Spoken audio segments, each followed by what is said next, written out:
Hey folks, little moment of transparency here before we dive in.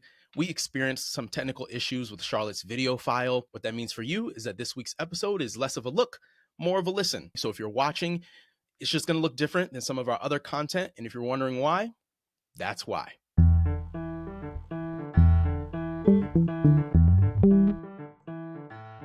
My name is Hassiem Muhammad, and you are listening to The Actor's Instrument, where we discuss the essential qualities you need to stand out in the entertainment industry. Terrifier 3 opened to $18.3 million on a $2 million budget, making this indie thriller the #1 movie in America upon its release and a massive success for the indie film scene. To share what it's like to be a part of the biggest film in America, we are joined today by one of the actors from this Killer Clown franchise, Charlotte McKee, an actress known for her roles in random acts of Flyness, Law & Order SVU, Shades of Blue, Bad Monkey, and now Terrifier 3. Charlotte, thank you so much for joining me. Of course. Thanks for having me. So I saw Terrifier 3. You did. I did. Good How'd it Lord. Good Lord. uh, I was on the phone with my boy. He's out in LA. And I was like, yeah, I got an upcoming podcast guest. So I'm gonna go see her film. It's Terrifier 3. And he's like, oh, I just saw it. He was like, bro, it's crazy.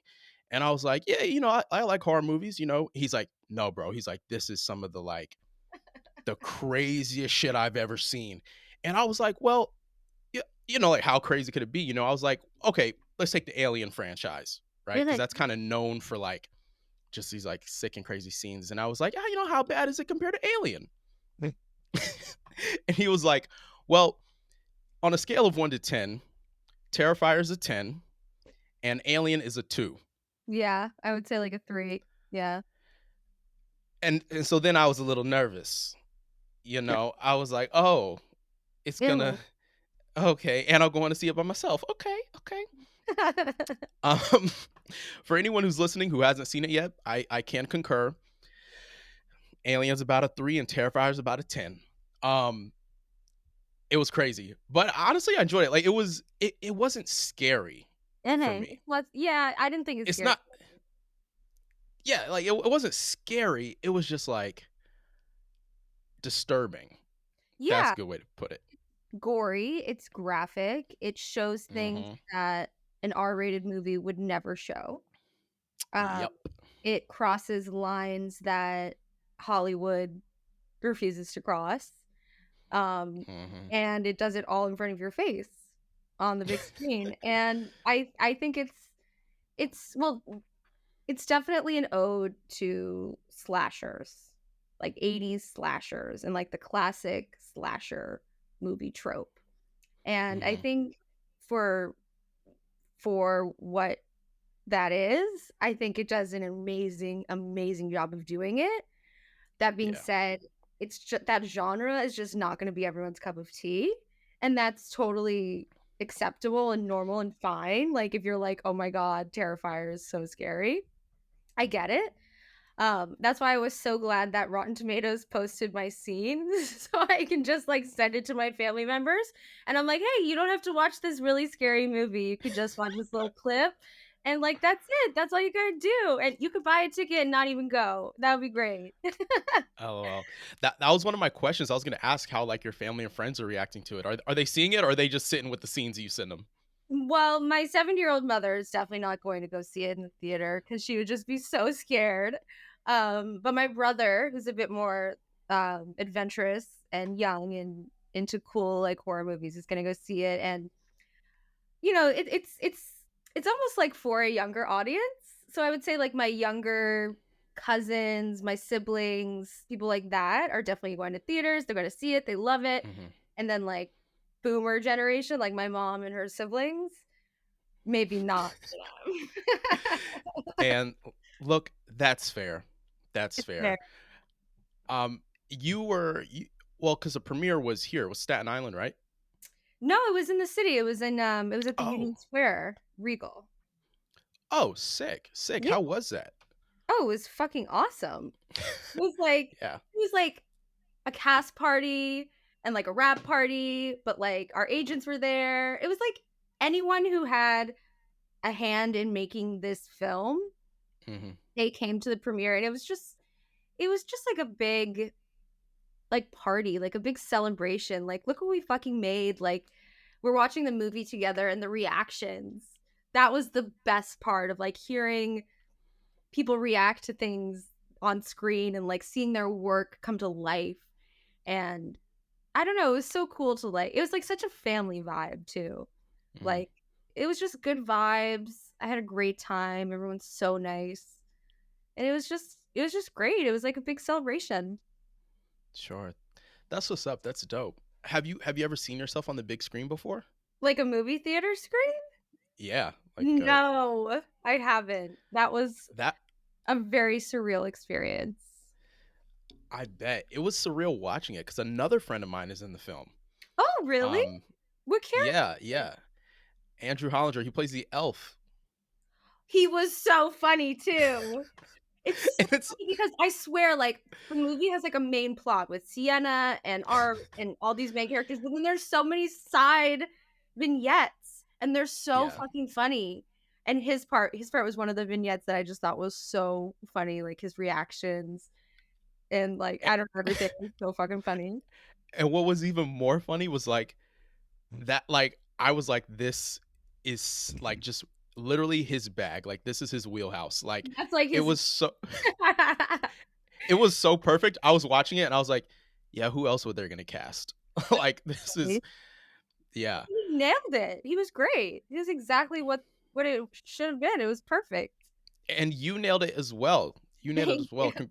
well. I mean, truly, congratulations.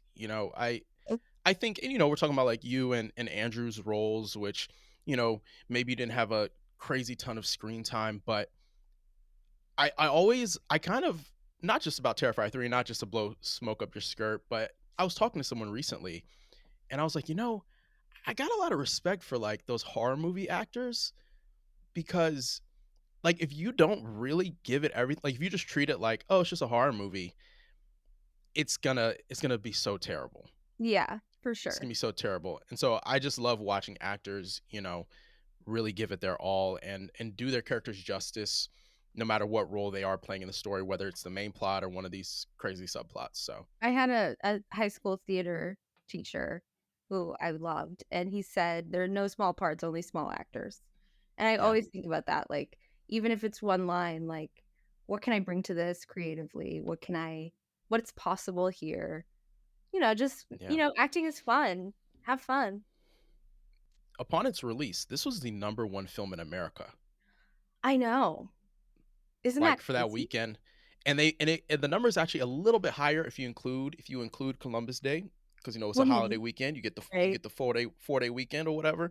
Mhm. Um, what is that like to be able to say like I was in the number one movie in America? It's shocking, for sure.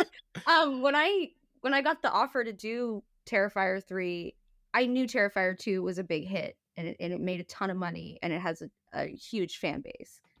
But I didn't really realize that I was gonna be in the number 1 movie in America, So when it came out and seeing how well it did, I knew it was gonna do well, but I did not think it was gonna do that well.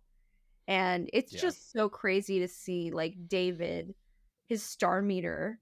He plays Art the Clown, and he's Hmm. at like 8. Like he's in like the top 10 actors in the fucking world right now. And he's the nicest guy. And he's so cool and down to earth and was so welcoming on set. And it was just like, I can't believe it. Like, it's crazy. Yeah. No, I mean like, and so a lot of times I don't really pay attention to that kind of stuff, but then whenever I have friends that are in it, it's just like you said it earlier, surreal. Yeah, it Like it's is. just It is. Because it seems it, so kind of like removed. Like it seems like far away from you. Like, oh, that's the number 1 movie in America. It's over here. But it's not. Like, it's closer than you think. yeah. And it beat out Joker Yes. for its Joker only in its second weekend. Huge drop off, which is a big talking point in the business, considering it was $1 billion film, like its first Yeah. go. Yeah, I don't think Joker thought the Terrifier 3 was gonna be the sneak attack that it was. Right? I don't really Right. think they thought like, oh, they're Terrifier 3, this indie movie with practical effects from a crew in Staten Island is going to beat out this like multi-million dollar Hollywood blockbuster, but it did, Yeah. and Yeah. and it's better. You know, people love it, Yeah. and it shows that like while like big budgets are amazing and great and cool and you can do amazing things, you don't need a Hollywood producer, a a huge studio behind you to make something good and something that people want to see. Right. People feel like inspired by the fact that Terrifier is independent and doing so well. Absolutely. And I'd love to talk a little bit more about your process of, auditioning for and booking the film. So I'm assuming the audition came through your reps. Hmm. What was your reaction to getting the audition? Because as people who have worked know, and if you're listening and you haven't, worked professionally yet, when your agent comes with, an appointment, an audition appointment, it's up to the performer to say like yay or nay. Like, yes, I'd like to go in for this. No, I wouldn't. So what was that initial reaction to like, hey, here's here's an audition for this crazy, like literally crazy indie horror film? Well, my initial reaction to almost any acting project is yes. Because Mm. I love to act, and I mean, I think the email I said when I got it was like, "Yes," capitals, exclamation point, and that was it. I was just like, "Yes." Oh, I was oh, excited. I had no qualms about it. I was just like, "Yeah, hell yeah, let's do it." you're like an agent's dream client. Probably, yeah. Probably. I it works if you work it. And yeah, I definitely work really hard, and I think most actors do. Do you have like criteria for, accepting an audition or even a role? Like for me, I think about three things. I'm like, okay, is this going to be artistically fulfilling? Mhm. Um, is it going to move my career forward? Mhm. And is it going to put money in my pockets? Yeah, of course. It's a job at the end of the day. You have to support yourself.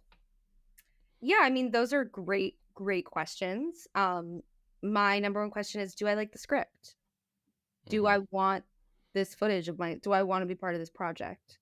Do I feel passionate about the writing, the story, the overall whole thing of it, their vision? And then if I like the script, yeah, I mean, money's cool, but um, I've done like super low budget stuff. For me, Yeah. like even if it doesn't pay well and I like the script, I'll absolutely do it.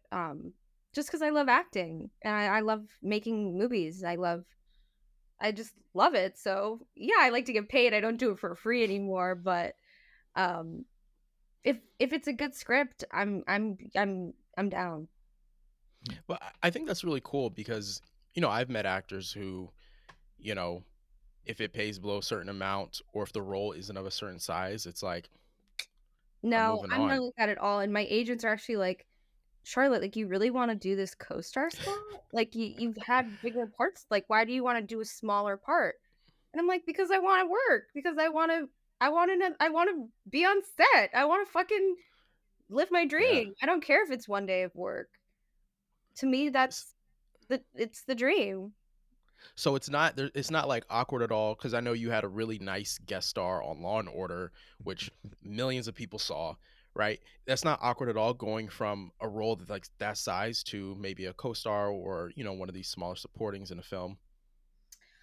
I mean, strategically, I think my agents would probably answer differently. They'd probably be like, "Yes, you should do that." But for me, I No, be honest, be honest. Like it's a genuine question. no, I really don't care, to me. I don't really care Mm, if it's one fucking line. Like, I'd mm, rather have one line than no lines, you know? So I don't care. that's fair. I'll see it again. There's no small parts, only small actors. Man, I respect you for that. I respect you for that. Yeah, because I don't know if I could say the same thing. um, and Yeah. it's not even it's not even about big or small because I would like the role that you did or that Andrew did in the film. Like, oh yeah, It's a handful of lines. It's one day of shooting, maybe two. So yeah, it's a couple. not a huge part, but it's a huge project. Right. And that's where my criteria for like, is this going to move the needle forward? Again, now you can say, I've been in the number one film in America and you got great footage. Yeah, I was really happy with how it came out. Cause that's cause that's not always promised. I know, and also our scene was completely improvised.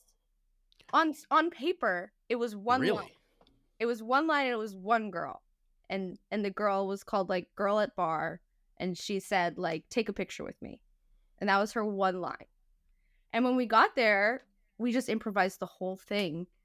And we played around with it. Everything we said was like completely improvised. And I mean, I love to improvise, but I'm not like a seasoned improviser. Like I Uh-huh. don't consider myself to be that. But I was with Daniel Roebuck, who's a legend, and Hmm. he was feeding me lines. He was like, "Say that you want to climb up Santa's chimney and see his like sexy baby." I was like, "Okay, good one, good one. Okay, I'll say it." And then, but I don't. He was. It was a collaborative process. I was so fucking thankful for Daniel Roebuck to tell me Hmm. what would be funny things to say, and yeah, it was just. I feel like we had like a little anthill and we made it into a big mountain.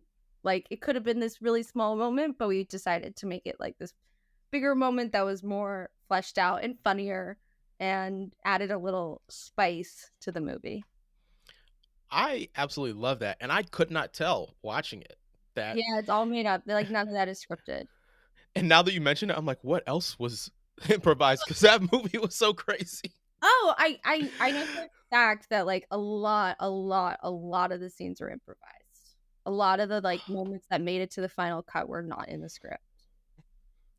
And that's the beautiful thing about indie filmmaking, that like you can take those liberties and have fun like that. I mean, imagine like freaking some Marvel Studios producer standing behind you as you're going to do your scene. You know, like I feel like there's an added pressure when Yeah. a film is being produced by a studio versus, indie. Well, you definitely have to answer to someone. Where it's like for Terrifier, like the director and the writer and the producer, that was it. And they were there on set every day making it happen. Yeah. So it was like we didn't have to answer to anybody because the people we had to answer to were right there, hands on the ground, making the movie. So yeah, it was I think we were just really lucky that Phil and Damien were so cool and nice and willing to play around. What's going on, everybody? Hassiem here. I hope you're enjoying this week's episode. And if you haven't heard already, The Actor's Instrument is now a presentation of Red Letter Entertainment. We're excited to continue to bring you the best industry insights and introduce you to new artists who are making it work. And with this partnership with Red Letter, we're excited to bring you even more content, live episodes, and Q&As. New episodes of The Actor's Instrument will drop every Tuesday. Subscribe to us wherever you get your podcasts, and be sure to check us out at theactorsinstrument.com and follow Actors Instrument Podcast on all social media platforms so you never miss a beat. You get the call, they say, all right, Charlotte, you booked it and it's shooting in 3 weeks. How do you get ready to show up on set? Well, this is the part where I feel like acting class is really important because it keeps me fresh. It's all about technique. It's a skills study class. Like how do we approach the work? Mm-hmm. And it's definitely different for every actor. What's worked for me is Uta Hagen, and that's the technique that I study in class. I'm in class with Deborah Headwall, and Deborah studied directly under Uta for a really long time, and now I've been in Deborah's class for over 5 years, on and off. It's amazing. I mean, the class changed my life. It changed who I am as an actor. It really gave me a technique and one that works for me. Because even if you get a technique, it might not work.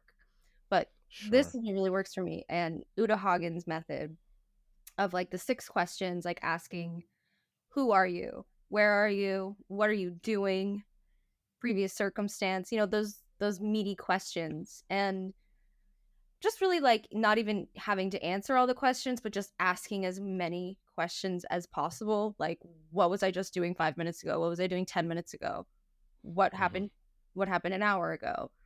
Where am I going to go after this? What would I be doing if I was alone in this room and my scene partner wasn't here? And just like, you know, a bunch of stuff like that. That's my technique. And yeah, I mean, leave yourself alone. It's all about the other person. I love the creative process. The creative process of like those 3 weeks that you mentioned between getting the job and going to set. Like those 3 weeks, that's the 3 weeks of creative process of like building your character, building your story, building that world. Like, who do you want this character to be? And I enjoy that process so much. I find it to be so fun and fulfilling and exciting. And I almost like it better than acting. Like, I just love the creative process. So let's take Terrifier 3 as an example.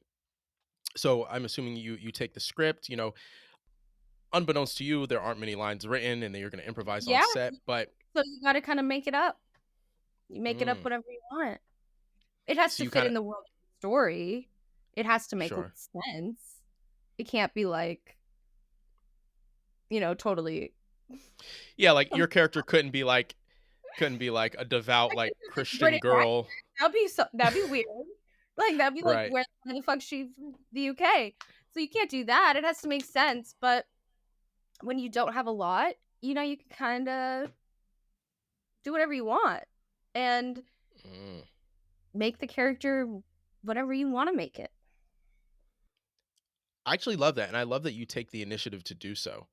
To make the character whatever you want to make it, because sometimes we get these auditions and there's not much context, and even if more context exists, I feel like 90% of the time, and you let me know what your experience is, but I feel like 90% of the time you can't get a script during the audition process. Yeah, I do some hounding. I'm like, I feel like they're like, I don't have to be a jerk about it, but I'm like, hey, is there a script? Can we get it? Yeah, because like I auditioned for a project last week and I was so excited that they sent a script. Yeah. And it was really good. And I was like, man, there's just aspect as I'm reading, you know, I'm getting clued into this context about the story that I'm like, yo, if all I had were the sides, no clue. Oh God, no, totally. I had that experience once too. I was like, thank freaking God they sent me the script because now it totally makes sense. I was so off. Yeah.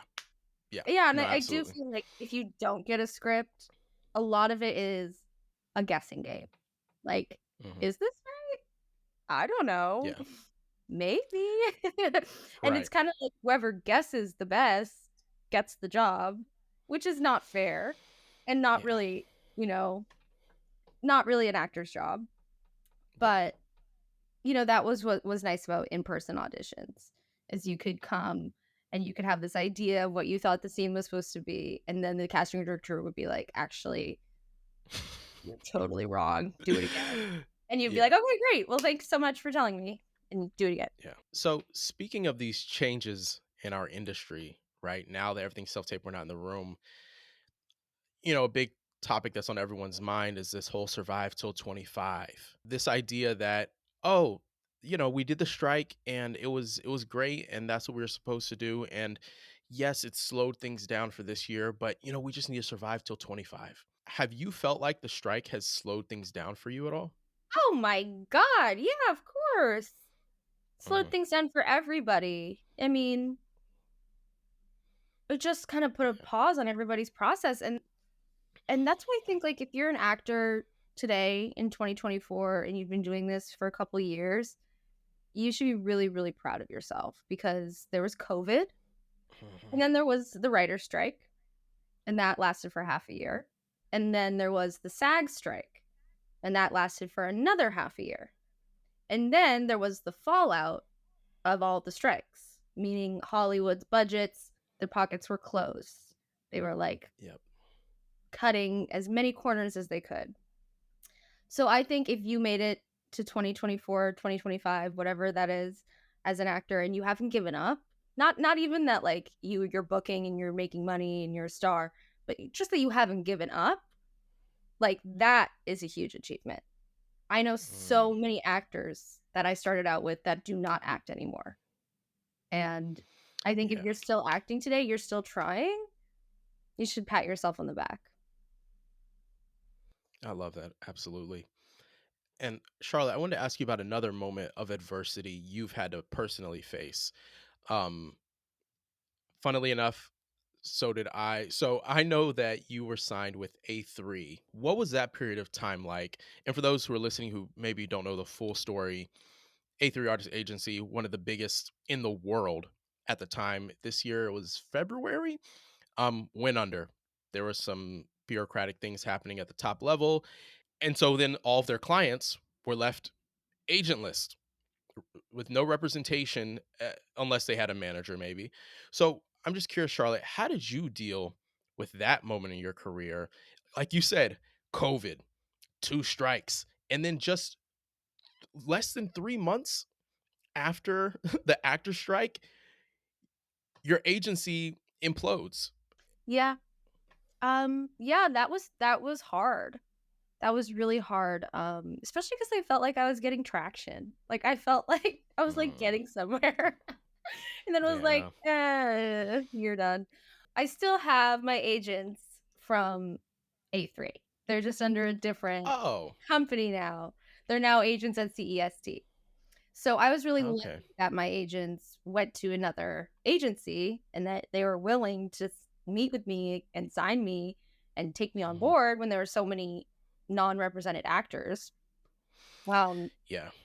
So yeah, I felt really lucky that A3 was willing to work with me under CESD, and I would not have booked Terrifier if I wasn't with CESD. I just know that for a fact. Mm. I just know it. Now, My agent is really close with Damien, and I okay. know that like she had her foot on the pedal for it. And Sienna, who's also in my scene with me, Sienna Hubert Ross, she's also with CESD. And Lauren Lavera, the lead of the movie, is with CESD. So I just know like it's mostly CESD clients that are in Terrifier 3. And if A3 didn't fall apart, if I didn't move to CESD, I wouldn't have booked Terrifier. I wouldn't be in the biggest movie in America. It's like all this Mm, stuff that seems bad, it ends up working out in your favor. You just gotta like ride the wave. we gonna clip that. I like that. Okay. You just gotta ride the wave. No, I mean, like, because it's, whenever you present the situation, at first it sounds like, oh my God, this is the worst thing that could ever happen. But as you've just said, like, everything happens for a reason.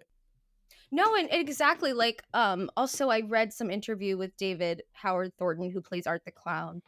Something about how right before he booked the first Terrifier movie, he was auditioning for Mhm. all these tours, these musical theater tours, and he wasn't getting any of them, and he was so disappointed. He was auditioning so much and not getting anything. And Mm. then he said in this interview, he's like, if I had gotten any of those tours, I wouldn't be Art the Clown. It's like, Whoa. yeah, and it's like you don't know that like just because this door closes, another door opens. I know it's so cliche, but it's like if that door didn't close, we would have a totally different movie. We wouldn't have David Howard Thornton, who's incredible and perfect. And actually is so good. He He's is so so good. good. He's the best. I was like watching it and I'm like, this is, there's sometimes when you ask yourself like, oh, was this the direction? Was this the script? And it's like, you can tell You can tell it's that's the him. actor. Yeah, That, because exactly. nobody could write those choices No, and that that's he what I mean. makes. Like so much of it was improvised. So much of it was like from actors being actors and wanting to be creative and seeing what they can bring and that maybe this will work, maybe it won't. Who cares? Let's try it. And Damien being so open to that. And since he wrote the script, he was like, yeah, say whatever you want. It's my script. You can change it. That's incredible. Um, Charlotte, I've got one final question for you today. Okay. It's the actor's instrument. Like I said at the beginning, the whole purpose of this show is for folks to be able to listen in and discover the qualities that they need in order to stand out in this industry. And so I want to know for you, Charlotte McKee, what is the quality that you bring to the table as a storyteller that sets you apart? Oh my God, I have no idea. And I know I'm putting you on the spot. I'm making you talk about Okay. yourself. No, I know that's so hard because I want to be like, oh no, not me, I'm terrible. You know? No, I'm really not that great. Um, I'm like, I don't stand out at all. What do you mean? I guess I will say this, and CESD did say this to me when I met with them before we signed, because I sent them a lot of my self tapes, and they said, you make big, bold choices, and you don't give a fuck if they're wrong. And that was one of the points that sold them. Like, I might be completely wrong, but at least I go for it. You know, I make a choice. It might not be the right choice, but it's a goddamn choice. And I'm gonna, you know, I like to be big. I make big choices. I like big things. Go for it, you know? And I always feel like they can bring you down. You can be less. It's so easy to be less. Just don't do as much. But it's better to go big and then have to be brought down than to get an audition and just kind of be like, I'm saying the words. Yeah. Blah, blah, blah. I love that. I love that. I love that about you. I think that it's such a great trait for any actor to have, to make big, bold choices, because as you said earlier, you're going to get the script. Who knows? Like, you can't try and do the right thing, you know, because one, you might not get a script. Two, even if you do get it, it's still an interpretation. So for you to have the confidence, even if you don't feel it's confidence, but for you to make those choices and make them big, and as your agent said, you don't give a fuck if it's wrong or right. Yeah, just go for it. That's, And, you know, yeah. if anything, the casting director, I mean, obviously you can't be crazy. It has to be truthful. It has to make sense. It has to be honest. Mm-hmm. But go for it. And also, like, what do you want this character to be? What do you want this scene to look like? What's possible here? You know, I feel like a lot of times actors feel like we don't have control. Like, we're directed and written into circumstance, and we have to honor those circumstances, which is true. Mm-hmm. But you're an artist just as much as any other artist. And what are you bringing to this as an artist? What are your creative ideas? Like, you know, use your imagination. Like, what could happen here? What could this be? Does it make sense? Then let's do it. Boom. I love it. Thank you so much for taking the time today and for making this happen. If you are listening and you're a horror movie fan, please go check out Terrifier 3. It's not really scary, but it is disturbing. It's gory. It's very gory. It is fun. But if you're not into horror flicks or gore and anything, but you're still in the Halloween spirit, go check out my interview with Gordon Greenberg, the director of Dracula, a comedy of terrors. Charlotte, thank you again. And thank you to all of our listeners for tapping into this episode of The Actor's Instrument. If you're streaming, give us a follow. If you're on YouTube, please go ahead and hit that subscribe button so you never miss a beat. I'm Hassiem Muhammad, and we'll be back next Tuesday. Till next time, y'all.